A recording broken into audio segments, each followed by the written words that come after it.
अगर बाबा साहब न होते ना तो शायद कि एससी एसटी को आरक्षण मिलता कि नहीं मिलता, ये भी मेरे मन में सवाल उठता है। ये देश के प्रधानमंत्री पंडित नेहरू जी द्वारा उस समय के देश के मुख्यमंत्रियों को लिखी गई चिट्ठी है, ऑन रिकॉर्ड है। मैं अनुवाद पढ़ता हूं। मैं किसी भी आरक्षण को पसंद नहीं करता और खासकर नौकरी में आरक्षण तो कतई नहीं। मैं ऐसे किसी भी कदम के खिलाफ हूं जो अकुशलता को बढ़ावा दे, जो दोयम दर्जे की तरफ ले जाए। अगर बाबा साहब न होते ना तो शायद कि एससी एसटी को आरक्षण मिलता कि नहीं मिलता, ये भी मेरे मन में सवाल उठता है।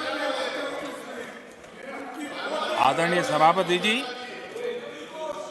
और मैं ये कह रहा हूं, इसके पीछे मेरे पास प्रमाण है।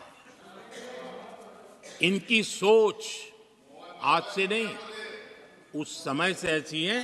मेरे पास प्रमाण, और मैं प्रमाण के सिवाय मैं यहां कहने के लिए नहीं आया।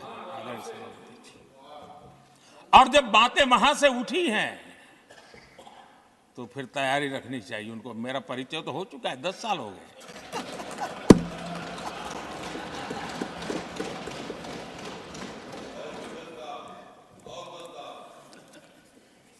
एक बार, और मैं आदरपूर्वक नेहरू जी को इन दिनों ज्यादा याद करता हूं, क्योंकि हमारे साथियों की अपेक्षा रहती है कि जरा उनको तो बोलो, कुछ तो बोल रहा थे।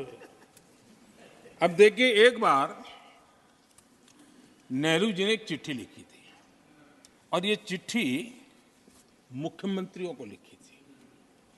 मैं उसका अनुवाद पढ़ रहा हूं।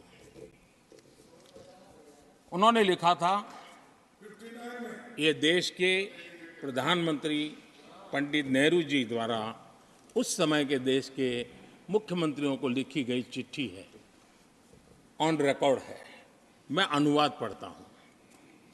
मैं किसी भी आरक्षण को पसंद नहीं करता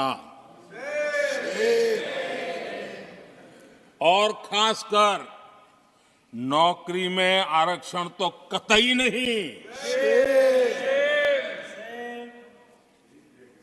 मैं ऐसे किसी भी कदम के खिलाफ हूं जो अकुशलता को बढ़ावा दे, जो दोयम दर्जे की तरफ ले जाए।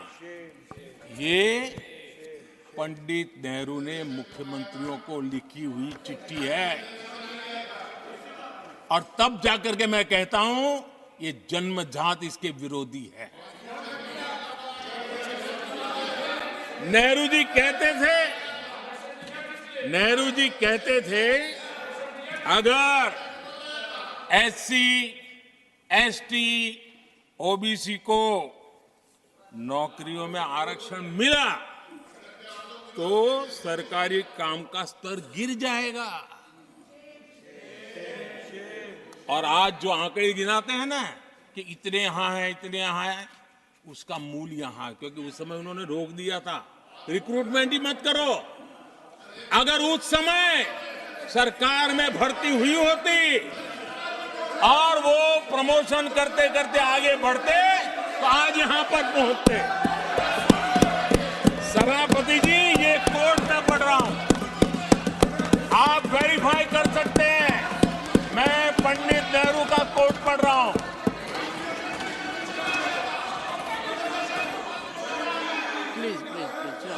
और आदरणीय सभापति जी, leader of opposition was heard in rapt attention. Are you setting this example? Leader of opposition. आदरणीय सभापति जी, please sit down. Sit down. आप तो जानते हैं नेहरू जी ने जो कहा वो कांग्रेस के लिए हमेशा से पत्थर की लकीर होता है।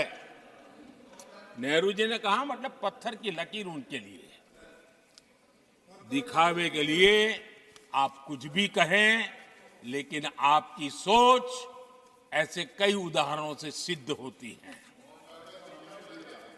मैं अनगिनत उदाहरण रख सकता हूं, लेकिन मैं एक उदाहरण जरूर देना चाहता हूं, और वह उदाहरण मैं जम्मू कश्मीर का देना चाहता हूं। कांग्रेस ने जम्मू कश्मीर के एससी, एसटी, ओबीसी को 7 दशकों तक उनके अधिकारों से वंचित रखा।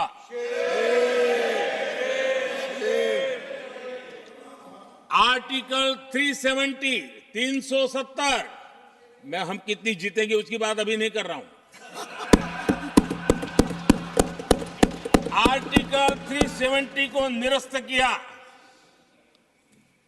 तब जाकर के इतने दशकों के बाद एसटी, एसटी, ओबीसी को वो अधिकार मिले जो देश के लोगों को बरसों से मिले हुए थे। उसको रोक के रखा था। जम्मू कश्मीर में फॉरेस्ट राइट्स एक्ट उनको प्राप्त नहीं था। जम्मू कश्मीर में प्रिवेंशन ऑफ एट्रोसिटी एक्ट नहीं था। ये हमने 370 हटाकर ये अधिकार उनको दिए।